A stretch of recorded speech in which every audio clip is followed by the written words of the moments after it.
dedicated to Lilith. Oh, Lilith, what can I say? Lily White Lilith, queen of the damned, mother of all monsters, my dark queen, my world, my everything. An angelic psyche is a delicate thing, to be flung from the everlasting, embracing bosom of the Almighty is a feeling entirely unexplainable in mortal tongue. The collective consciousness of humanity's greatest poets, past, present, and future, could spend 1,000 lifetimes pondering the vast intricacies of angelic life, yet still never come close to elucidating the feeling of pure, unbridled bliss that one feels under the wing of God.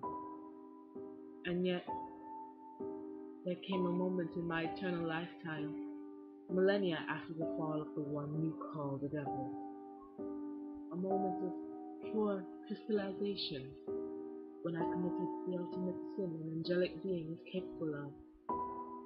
I turned to the man we call Father and asked, why? Why the innocent punished? Why the atrocities rewarded? Why the pain, the suffering, the fear, the hatred, the torture, and the never-ending injustice? And the Lord Almighty, my Father everlasting, turned his gaze to me and said, because I say so. That moment stays with me, even now, as clear in my mind today as it was millennia ago. I had thought the unthinkable, asked the unaskable, and from the very moment those words escaped my lips, I felt the sensation of something that angels dare not even consider. I felt the absence of the love of God.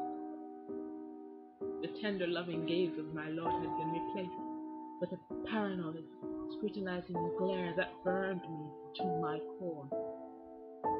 My whole body trembled with intense, unrelenting agony as I feebly matched the stare of my Creator.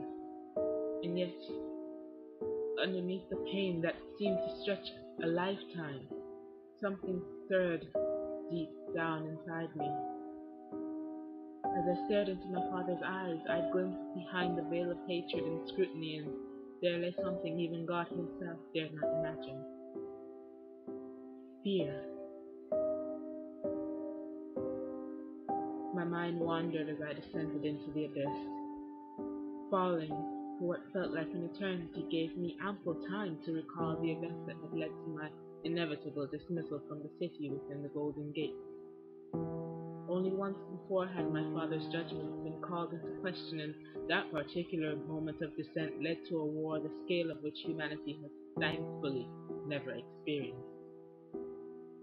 Seemingly immortal beings came to realize all too quickly just how mortal they truly were, as the population of an infinite plane fought tooth, nail, and feather against each other.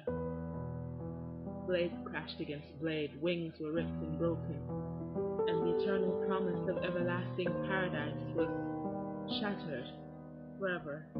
Still, I never realized just how lucky Lucifer was to have his angelic horde beside him on that day, until I looked into the eyes of my brothers and sisters as they watched me being dragged towards the gates of heaven. I stood alone while they stared in horror and disbelief, now seeing me as nothing more than another morning star in the making.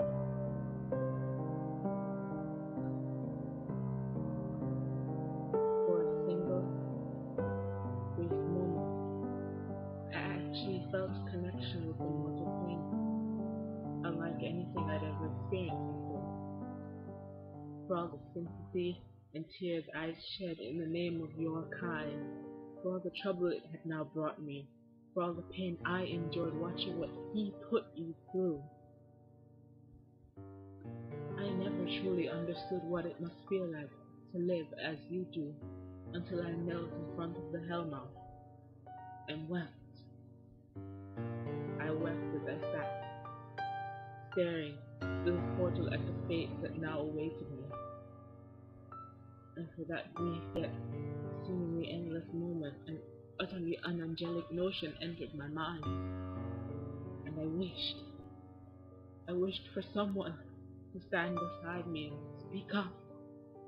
Wished for any of my brothers and sisters to feel for you all as I did.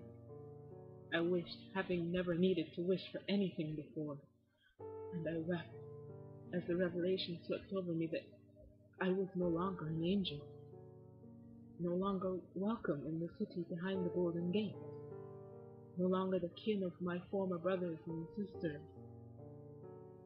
Without realizing it, I had been cast out, my fate sealed in a single moment, and my entire existence negated when I dared to ask the one question that humans have asked themselves every single day.